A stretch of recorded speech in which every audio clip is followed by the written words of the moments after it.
ಸೂರ್ಯರೇ.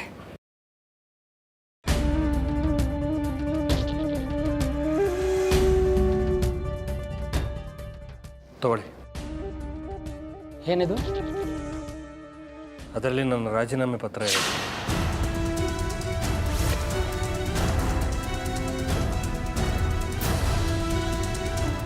ನಾನು ನಿಮ್ಮ ಪಾರ್ಟಿನ ಬಿಟ್ಟು ನನ್ನ ಹೆಂಡತಿ ಆರತಿ ಅವ್ರಿಗೆ ಸಪೋರ್ಟ್ ಮಾಡಬೇಕು ಅಂತಿದ್ದೀನಿ. ನೀವು ದುಡುಕ್ತಾ ಇದ್ದೀರಾ. ರಾಜಕೀಯ ಅಂದರೆ ಏನು ಅಂತ ನಿಮಗೆ ಗೊತ್ತು. ಆದರೆ ಮೇಡಮ್ಗೆ ಹೊಸದು. ಅವ್ರ ಮಾತು ಕೇಳಿ ನೀವು ಪಾರ್ಟಿ ಬಿಡೋದು ಸರಿಯಲ್ಲ. ಹಾಗೇನಿಲ್ಲ.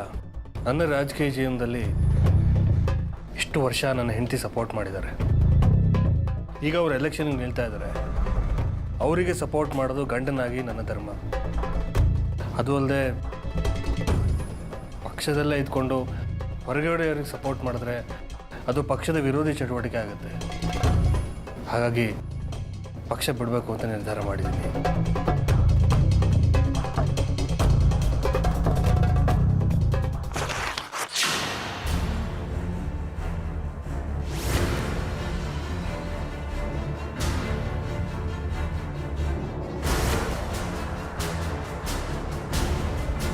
ಸರ್, ಏನು ಮಾಡ್ತಿದ್ದೀರಾ? ಯಾಕೆ ನನ್ನ ರಾಜೀನಾಮೆ ಪತ್ರನ ಹರಿದಾಕ್ತಾ ಇದ್ದೀರಾ?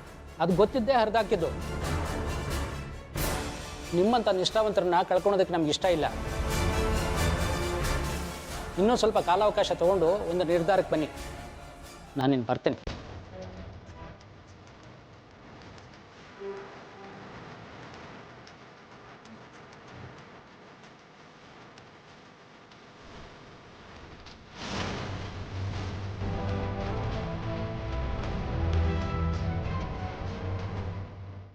ಅವರನ್ನ ಬರೋದಕ್ಕೆ ಹೇಳಿದ್ದು ನೀವೇನಾ? ಇಲ್ಲ, ಅವರೇ ಬಂದಿದ್ದಾರೆ. ಸುಳ್ಳು ಹೇಳ್ಬಿಡಿ ನೀವು.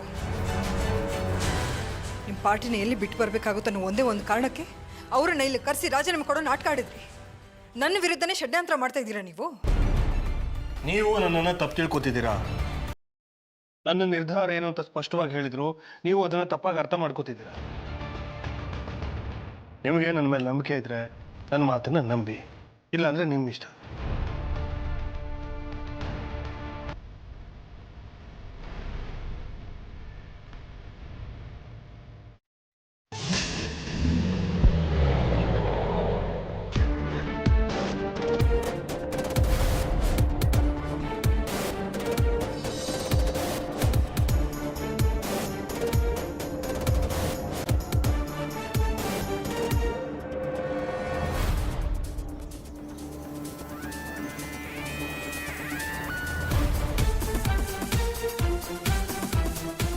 ಏನು ಅಂಕಲ್ ನೀವಿಲ್ಲಿ? ಅದು ಹಾಗಿರಲಿ, ನೀನು ಯಾಕೆ ಇಲ್ಲಿಗೆ ಬಂದಿದ್ಯಾ ಅದನ್ನು ಮೊದಲು ಹೇಳು. ಬ್ಯಾಂಕಿಗೆ ಏನಕ್ಕೆ ಬರ್ತಾರೆ ಅಂಕಲ್? ದುಡ್ಡು ಕಾಸು ವ್ಯವಹಾರ, ಅದಕ್ಕೆ ಬಂದೆ. ಬಂದ ಕೆಲಸ ಆಯ್ತಲ್ಲ, ಹೊರಡು. ನಾನು ಹೊರಡ್ತೀನಿ, ನೀವು ಯಾಕೆ ಬಂದ್ರಿ ಅಂತ ಹೇಳಲಿಲ್ಲ? ಕೋಳಿ ಫಾರಮ್ಗೆ ಲೋನ್ ಕೊಡ್ತೀನಿ ಅಂತ ಹೇಳಿದ್ರು, ಅದನ್ನೇ ಕೇಳ್ಕೊಂಡು ಹೋಗೋಣ ಅಂತ ಬಂದಿದ್ದೀನಿ. ಕೋಳಿ ಫಾರ್ಮ್ ಒಳ್ಳೆ ಕೆಲಸ. ಈ ರಿಯಲ್ ಎಸ್ಟೇಟು, ಕ್ರಿಮಿನಲ್ ಬಿಸ್ನೆಸ್ಸು, ಇದಕ್ಕಿಂತ ತುಂಬ ಒಳ್ಳೆ ಕೆಲಸ. ಏನಾದರೂ ಸಹಾಯ ಬೇಕಿದ್ರೆ ಕೇಳಿ, ಒಂದು ಕೆಲಸ ಮಾಡಲಾ? ನಿಮ್ಮ ಕೋಳಿ ಫಾರಮ್ಗೆ ಶೆಡ್ ಹಾಕಿಸ್ಕೊಟ್ಬಿಡ್ಲಾ ಅಂಕಲ್?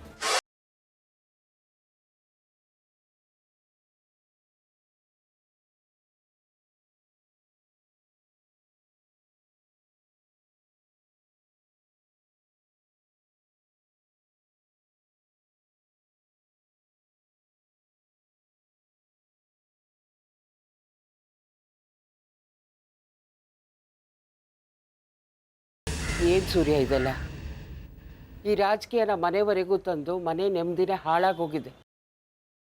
ಮೊದಲೆಲ್ಲ ನೀವಿಬ್ಬರು ಎಷ್ಟು ಅನ್ಯೋನ್ಯವಾಗಿ ಸಂತೋಷವಾಗಿ ಎಷ್ಟು ಪ್ರೀತಿಯಿಂದ ಇದ್ರಿ. ಈಗ ನೋಡಿ ಹೇಗಾಗಿದೆ ಅಂತ. ನಾನೇನು ಮಾಡಲಿ ಶೋಭಮ್ಮ, ಅವ್ರು ಎಷ್ಟು ಹೇಳಿದ್ರು ಅರ್ಥ ಮಾಡ್ಕೋತಿಲ್ಲ. ಅವ್ರ ಎಲೆಕ್ಷನಿಗೆ ನಿಲ್ತೀನಿ ಅಂತಿದ್ದೆ, ಇಷ್ಟೆಲ್ಲ ತೊಂದರೆ ಕಾರಣ ಆಗಿರೋದು. ಅವಳು ರಾಜಕೀಯಕ್ಕೆ ಬರೋದು, ಈ ಎಲೆಕ್ಷನಿಗೆ ನಿಲ್ಲೋದು ನನಗೆ ಖಂಡಿತ ಇಷ್ಟ ಇಲ್ಲ.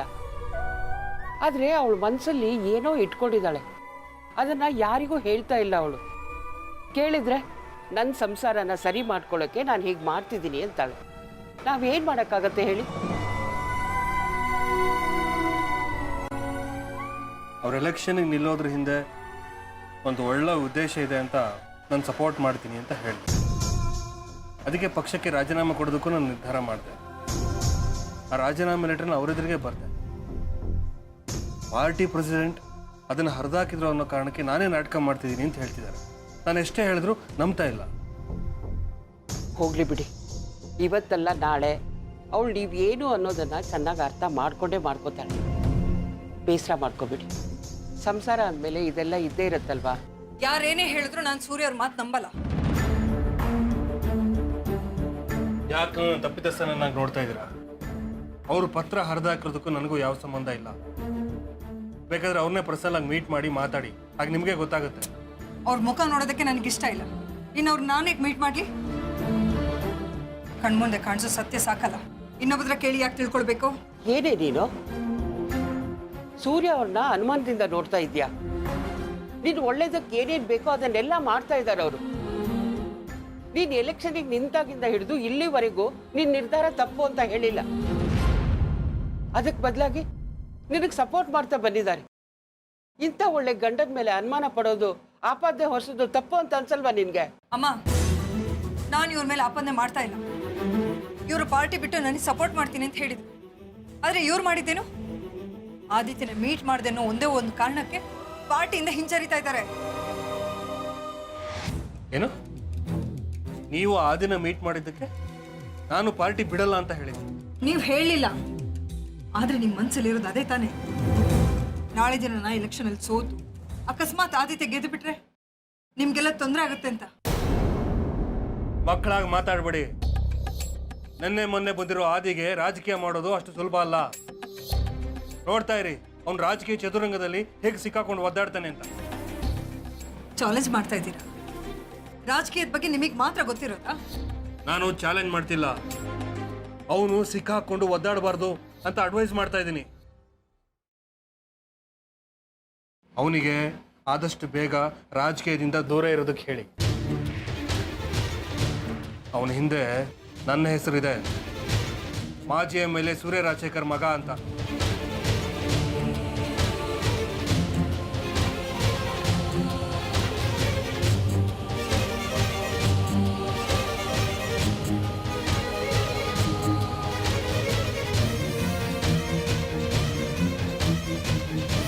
ಚಕ್ರೆ ಚಕ್ರೆ ಚಕ್ರೆ ಚಕ್ರೆ ಶಶ, ಏನಾಯ್ತು? ಯಾಕೆ ಕೂಗ್ಕೋತಿದ್ಯಾ? ಏನಾಯ್ತಾ? ಕರಿ ಆ ಚಕ್ರೆನ, ಇದೇ ಅವನಿಗೆ ಇವತ್ತು. ಕೂಗಾಡೋದನ್ನ ಬಿಟ್ಟು ಅದೇನಾಯ್ತು ಅಂತ ಹೇಳು. ಬ್ಯಾಂಕಿಗೆ ಹೋಗಿದ್ದಿಲ್ಲ, ಜಾಸ್ಮಿನ್ ಹೆಸರಲ್ಲಿರೋ ದುಡ್ಡನ್ನೆಲ್ಲ ನಿನ್ನ ಅಕೌಂಟಿಗೆ ಟ್ರಾನ್ಸ್ಫರ್ ಮಾಡಿಸ್ಕೊಂಡ್ಯಾ? ಅಲ್ಲಿದ್ರೆ ತಾನೇ. ಜಾಸ್ಮಿನ್ ಅಕೌಂಟಲ್ಲಿ ಒಂದು ಬಿಡುಗಾಸು ಇಲ್ಲ. ಆ ಚಕ್ರ ಎಲ್ಲ ದುಡ್ಡು ಲಪ್ಟಾಯಿಸಿದಾನೆ. ಇವತ್ತಿದೆ ಅವನಿಗೆ. ಅವನು ನಾನಿವತ್ತು ಸುಮ್ಮನೆ ಬಿಡಲ್ಲ. ಚಕ್ರೆ ಚಕ್ರೆ. ಏನು ಅಂಕಲ್, ಏನೋ ಜೋರಾಗಿ ಕೂಗ್ತಾ ಇದ್ದೀರಾ? Any problem? ನೀನೇ ನನಗೆ ನನ್ನ ಮಗಳಿಗೆ ಇಬ್ಬರಿಗೂ ಪ್ರಾಬ್ಲಮ್. ಇದ್ಮೇಲೆ ಈ ಮನೇಲಿ ಇರಕ್ಕೆ ನಿನಗೆ ನಾನು ಅವಕಾಶ ಕೊಡಲ್ಲ. ಅಯ್ಯೋ, ನಾನೇನು ಮಾಡಿದೆ ಅಂತ ಹೀಗೆ ಹೇಳ್ತಾ ಇದ್ದೀರಾ ನೀವು? ಅದು ಅಲ್ಲದೆ ನನ್ನನ್ನು ಮನೆಯಿಂದ ಹೋಗುವಂತ ನೀವು ಹೇಳಿದ್ರೆ ಏನೂ ಪ್ರಯೋಜನ ಇಲ್ಲ. ಅದನ್ನು ನಿಮ್ಮ ಮಗಳು ನನ್ನ ಲವ್ಲಿ ಜಾಸ್ಮಿನ್ ಹೇಳಿದ್ರೆ ಮಾತ್ರ ಸಾಧ್ಯ. ನನ್ನನ್ನು ಹೊರಗೆ ಹಾಕೋದಕ್ಕೆ ನಿಮ್ಮಿಂದ ಮಾತ್ರ ಅಲ್ಲ, ನಿಮ್ಮ ಹಿಂದೆ ಇರೋ ಪುಂಡರ ಪಡೆಯಿಂದನೂ ಸಾಧ್ಯ ಇಲ್ಲ. ಚಕ್ರೆ, ಯಾರು ಮುಂದೆ ನಿಂತು ಮಾತಾಡ್ತಾ ಇದೆಯಾ ಅಂತ ಯೋಚನೆ ಮಾಡು. ನಾನು ಮೊದಲಿನ ಶಶಾಂಕ್ ಆಗೋಕ್ಕೆ ಬಿಡಬೇಡ. ಮರ್ಯಾದೆಯಿಂದ ನನ್ನ ಮಗಳ ಅಕೌಂಟಲ್ಲಿ ದುಡ್ಡೆಲ್ಲ ವಾಪಸ್ ನನಗೆ ಸಿಕ್ಕಿದ್ರೆ ಸರಿ, ಇಲ್ಲ ಅಂದರೆ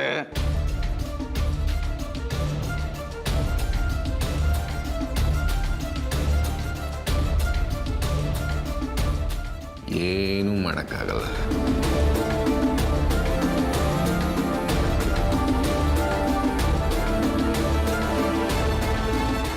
ಚಕ್ರಿ ತಪ್ಪು ಮಾಡಲ್ಲ.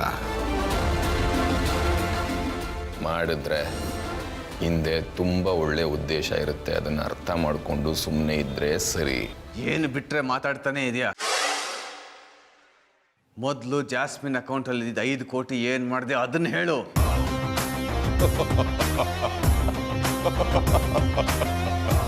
ಓ, ಅದಾ ಮ್ಯಾಟ್ರು. ಆ ಹಣ ಇವಾಗ ನನ್ನ ಜಾಸ್ಮಿನ್ ಜಾಯಿಂಟ್ ಅಕೌಂಟ್ನಲ್ಲಿದೆ.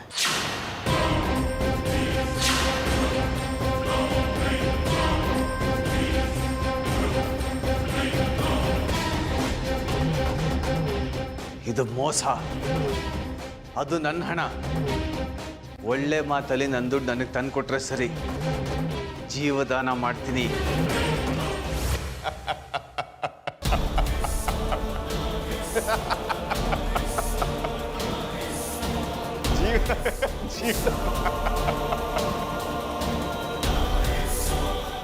ಅಂಕಲ್, ಚಕ್ರಿ ಬರೀ ಹಾಲು ಕುಡಿದು ಬೆಳೆದಿಲ್ಲ, ಹಾಲನ್ನು ಕುಡ್ದಿದ್ದಾನೆ. You can't do anything. ಏನಂದ್ರಿ? ಮೋಸ ಮಾಡಿದ್ದೀನ? ನಾನು ಮೋಸಗಾರನ? ನಿಮ್ಮ ಮಗಳಿಗೆ ಮೋಸ ಮಾಡೋ ಉದ್ದೇಶ ಇದ್ದಿದ್ರೆ ಜಾಯಿಂಟ್ ಅಕೌಂಟ್ ಮಾಡಿ ನಿಮ್ಮ ಹಣನ ಜಮೆ ಮಾಡ್ತಿರ್ಲಿಲ್ಲ, ನನ್ನ ಅಕೌಂಟ್ಗೆ ಹಾಕೋತಿದ್ದೆ. ಆ್ಯಕ್ಚುಲಿ ಮೋಸ ಮಾಡಿರೋದು ನೀವು. ಎಲ್ಲಿ ಬಿಲ್ಲದ ನಾಲಿಗೆ ಅಂತ ಬಾಯಿಗೆ ಬಂದಂಗೆ ಮಾತಾಡಬೇಡ. ನೀನೊಂದು ವೇಳೆ ಪ್ರಾಮಾಣಿಕ ಆಗಿದ್ದಿದ್ರೆ ನನ್ನ ಹಣ ತಂದು ನನ್ನ ಕೈಯಲ್ಲಿ ಕೊಡ್ತಾ ಇದ್ದೆ. ನನ್ನ ಮಗಳಿಗೆ ಗೊತ್ತಿಲ್ದಂಗೆ ಅದನ್ನು ನಿನ್ನ ಅಕೌಂಟ್ಗೆ ಹಾಕೋತಾ ಇರಲಿಲ್ಲ. ನನ್ನ ಕಡೆ ಕೈ ತೋರಿಸೋದಕ್ಕಿಂತ ಮುಂಚೆ ಈ ಪೇಪರ್ನ ಒಂದ್ಸರ್ತಿ ಓದ್ಕೊಳ್ಳಿ, ನೀವೆಂಥವ್ರು ಅಂತ ಅರ್ಥ ಆಗುತ್ತೆ.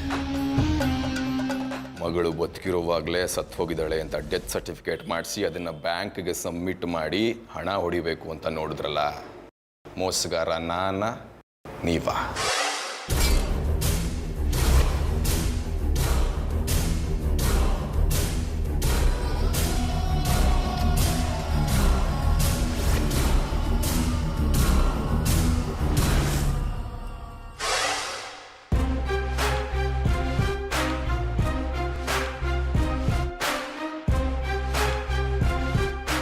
ಅಲ್ಲ ಅಂಕಲ್, ನನಗೆ ಒಂದು ವಿಷಯ ಅರ್ಥ ಆಗ್ತಿಲ್ಲ.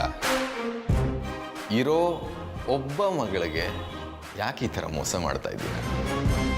ಅಥವಾ ಜಾಸ್ಮಿನ್ ನಿಮ್ಮ ಮಗಳೇ ಅಲ್ವಾ?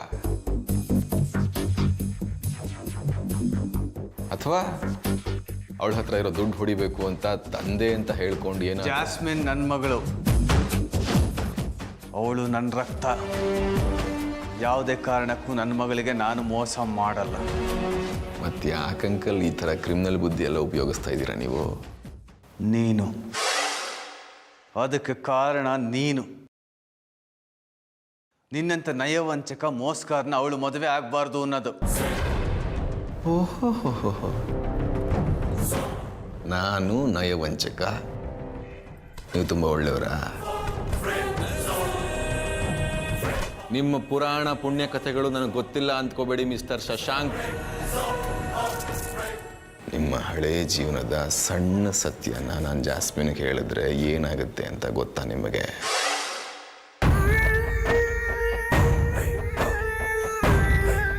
ಅಲ್ಲ ಬಿಡಿ, ಅದು ತುಂಬ ಹಳೇದು. ಈಗ ಹೊಸದಾಗಿ ಫ್ರೆಶ್.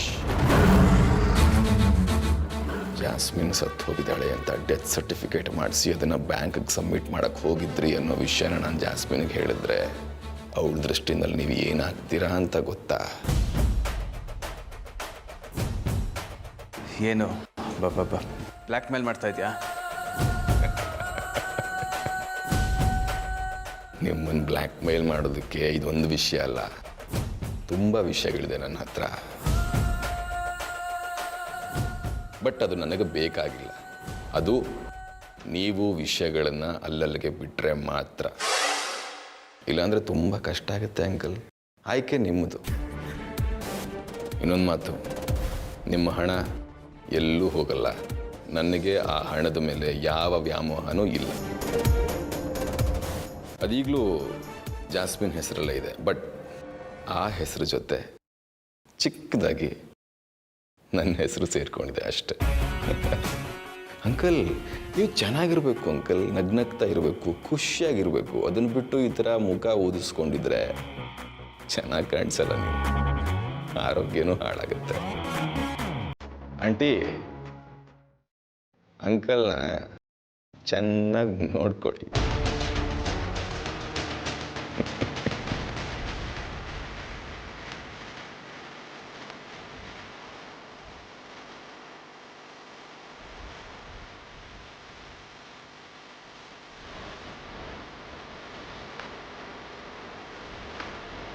ಹಲೋ, ಯಾರು?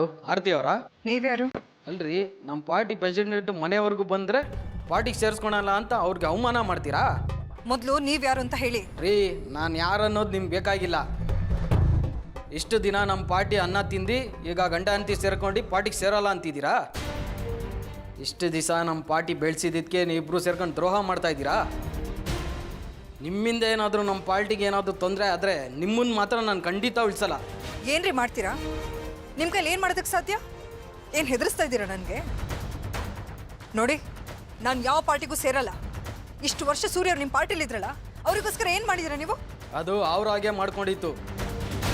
ಅಧಿಕಾರ ಇದೆ ಅಂತ ಭ್ರಷ್ಟಾಚಾರ ಮಾಡಿದ್ರೆ ಇನ್ನೇನ್ರಿ ಮಾಡೋಕ್ಕಾಗುತ್ತೆ? ಯಾರೇ ಭ್ರಷ್ಟಾಚಾರ ಮಾಡ್ತಾ ಇರೋದು? ನಿಮ್ಮಂಥವ್ರಂಥ ಕೆಲಸ ಮಾಡೋದಕ್ಕೆ ಸಾಧ್ಯ?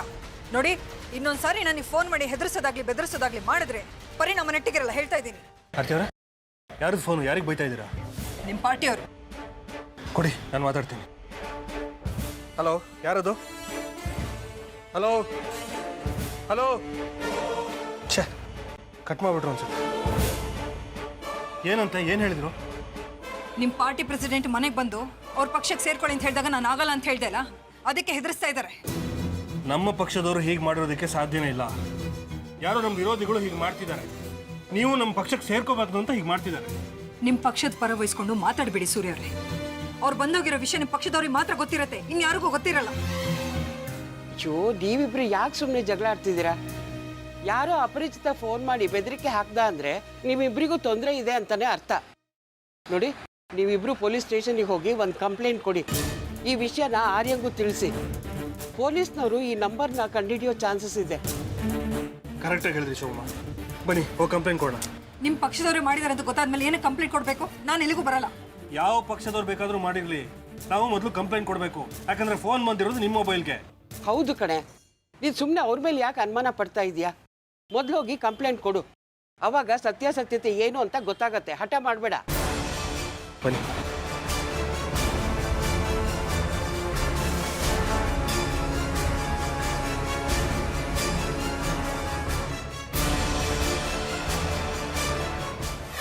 ಮುಗೀತು, ಮುಗಿದು ಹೋಯ್ತು.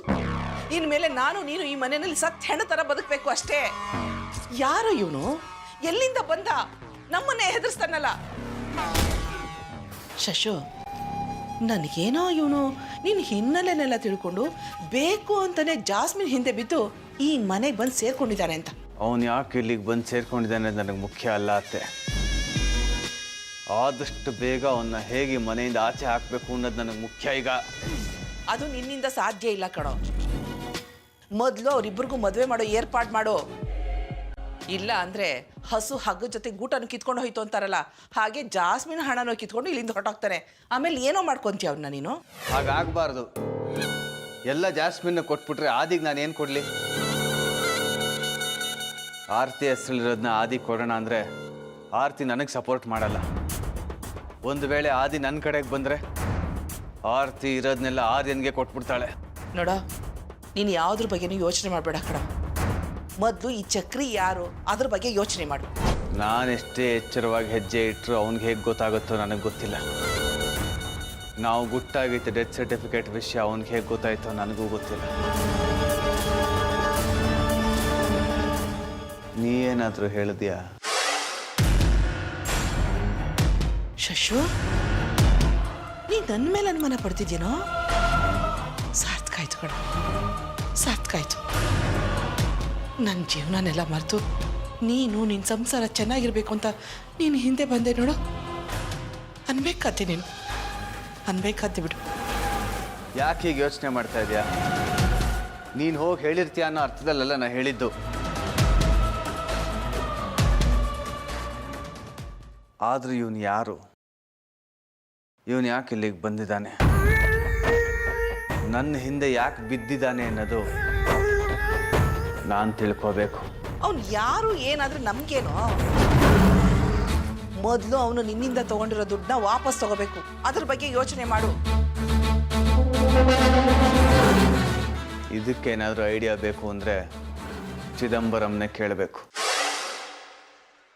ಅವರನ್ನೇ ಕೇಳ್ತೀನಿ, ಏನಾದರೂ ಐಡಿಯಾ ಸಿಗತ್ತೆ.